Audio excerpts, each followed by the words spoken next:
The military spent close to $30 billion building the vehicle that was supposed to fix everything wrong with the Humvee. It's called the JLTV, the Joint Light Tactical Vehicle. And on paper, it looks like a total win. Better armor, better mobility, better survivability. Troops call it a tank on wheels. But after the Pentagon's own testers got their hands on it, a damning report revealed what could be a fatal flaw. Not in a single part, but in the very soul of the machine. To understand the JLTV, you first have to understand the truck it was born to replace. The high-mobility, multi-purpose wheeled vehicle, the Humvee, entered service in the mid-1980s. It was a true jack-of-all-trades, a light tactical vehicle designed to replace the old Jeeps and cargo trucks, ferrying troops and supplies across the battlefield. For decades, it did its job well, becoming an icon of American military power. Then came the wars in Iraq and Afghanistan. Suddenly, there were no clear front lines. Convoys moving down a supposedly secure highway were the new battlefield. And the enemy wasn't a conventional army. It was the Improvised Explosive Device, or IED. These roadside bombs became the signature weapon of the insurgencies, and they were devastatingly effective against the Humvee. Its flat bottom and light construction, perfect for cruising around a European forest, acted like a shovel, directing the entire force of a blast straight up into the crew compartment. The results were catastrophic. Soldiers and Marines began improvising, bolting on scrap metal in a desperate attempt to protect themselves. This ad hoc protection became known as hillbilly armor. It was a testament to their ingenuity, but a tragic indictment of their equipment. The Pentagon scrambled for a solution, rushing massive, heavily armored vehicles called MRAPs, mine-resistant ambush-protected vehicles, to the fight. MRAPs were a godsend. Their V-shaped hulls were specifically designed to deflect IED blasts away from the crew, and they saved countless lives. But they were a stopgap, not a permanent solution. MRAPs were colossal, heavy, and fuel-guzzling. They were too wide for many narrow roads, too heavy for old bridges, and their off-road mobility was poor. They were brilliant at surviving an IED blast on a main road, but they couldn't perform the agile, all-terrain roles the Humvee was originally built for. The military was stuck. It had a light, mobile truck that was a death trap, and a rolling fortress that was too big and clumsy for many tactical missions. What it needed was a vehicle that combined the best of both worlds. This was the promise of the Joint Light Tactical Vehicle.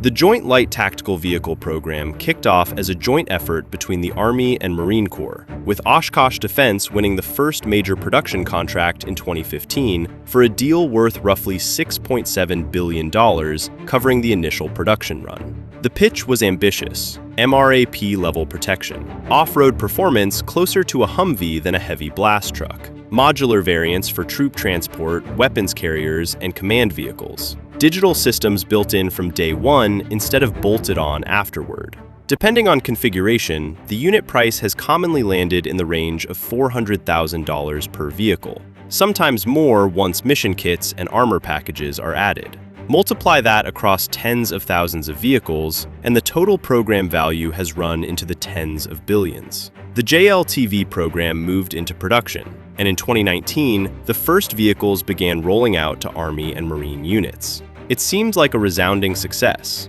The military had identified a critical failure in the Humvee, learned the life-saving lessons of the MRAP, and produced a next-generation vehicle that appeared to solve the puzzle. It was a story of a system working as it should, responding to the brutal lessons of the battlefield with American ingenuity and industrial might.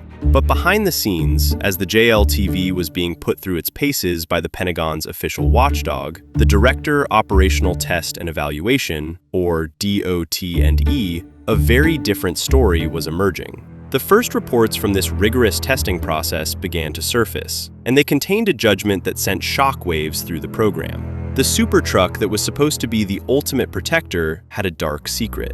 The verdict came in the fiscal year 2018 DOT&E report, and the language was shockingly blunt. The top-line findings stated that all variants of the JLTV were not operationally suitable. The core of the problem was reliability. Testers found the primary drivers of what they called operational mission failures were recurring issues with engine wiring, frequent flat and damaged tires, and faults in the brake system. A vehicle can have the best armor in the world, but if its engine cuts out or its brakes fail during a firefight, that armor becomes the wall of a coffin. Worse still was the issue of maintainability. The report bluntly stated that units couldn't maintain the JLTV without heavy support from contractor field service representatives. This was a catastrophic finding. The complexity of the vehicle, combined with what testers called ineffective training and poor manuals, meant that when a high-tech JLTV broke down, soldiers trained to fix it often couldn't. They had to rely on civilian contractors from Oshkosh. Imagine that scenario on a future battlefield. A multi-$100,000 truck disabled hundreds of miles from a major base. The idea that combat operations would have to pause until a civilian contractor could be flown in was a logistical nightmare.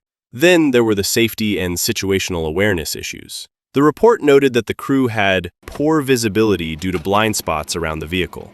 In combat, what you can't see can kill you. The vehicle was also found to be incredibly loud, increasing its detectability and making communication difficult. Even getting in and out was a problem. Testers found that crews had slow egress and noted numerous reliability failures of doors not opening, which could be a fatal trap in an ambush. Finally, one variant was singled out as a complete step backward. The close combat weapons carrier, designed to carry TOW anti-tank missiles, was deemed not operationally effective. The reason? The report found it actually provides less capability to engage threats with the missiles than the old Humvee it was supposed to replace. The missile reload process was slow and difficult, a major problem for a vehicle whose job is to fire missiles. The Pentagon had spent billions on a new TOW missile carrier that was worse at its primary mission than the old one.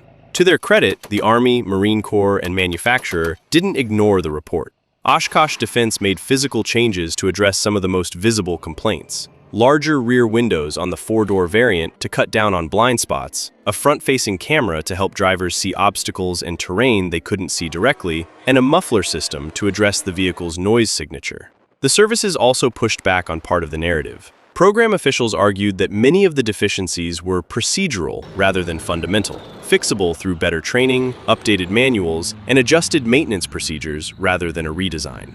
They pointed out that the Humvee itself had failed similar tests when it was first introduced decades earlier, and those problems were worked out after fielding. That's a fair point, and it matters for an honest account of this story. A rocky operational test in year one doesn't necessarily doom a program. Follow-on testing after the fixes showed measurable improvement, and both services eventually moved forward with full-rate production and fielding. But the fixes were incremental, not structural. A muffler reduces noise. It doesn't change the fact that a heavier, more heavily armored vehicle is inherently a bigger target for sensors than the smaller vehicle it replaced. And better manuals fix a training gap. They don't change a maintenance ratio built into the vehicle's mechanical complexity. The Army, which was by far the largest buyer in the program, procured roughly 20,000 vehicles, and then announced it would halt all future JLTV procurement as part of a broader restructuring effort. Army leadership has said the service already has enough JLTVs in its heavier formations, and plans to rely on smaller, lighter vehicles for its lighter units going forward. That decision landed on the Marine Corps without much warning. The Marine Corps has stayed committed to the program. Its commandant has called the JLTV the workhorse of its ground tactical vehicle fleet. But with the Army out, the production line built for a much larger joint order now has to support a smaller buyer base. Marine Corps leadership has publicly acknowledged that per-unit costs are going to rise as a direct result. So the vehicle that was supposed to be the single dominant replacement for the Humvee across the entire military is now a program carried mainly by one service at a higher cost per vehicle, with the manufacturer working through its own production backlog. Instead of more JLTVs, the Army is turning to the infantry squad vehicle, a much smaller and lighter all-terrain vehicle to fill part of the mobility role for its lighter formations. And with the production line now built around a smaller customer base, the Marine Corps has started looking into whether a second supplier could help stabilize deliveries and costs going forward. None of that erases the vehicle's real strengths, but it does mean the JLTV's story isn't a clean success arc. It's a program that solved a real problem, ran into a genuine credibility crisis in testing, patched what it could, and is now finding its actual role in the force is smaller than originally planned. So what do you think? Is the JLTV a flawed but necessary step forward, or a cautionary tale about designing for the wrong war? Let us know your thoughts in the comments below.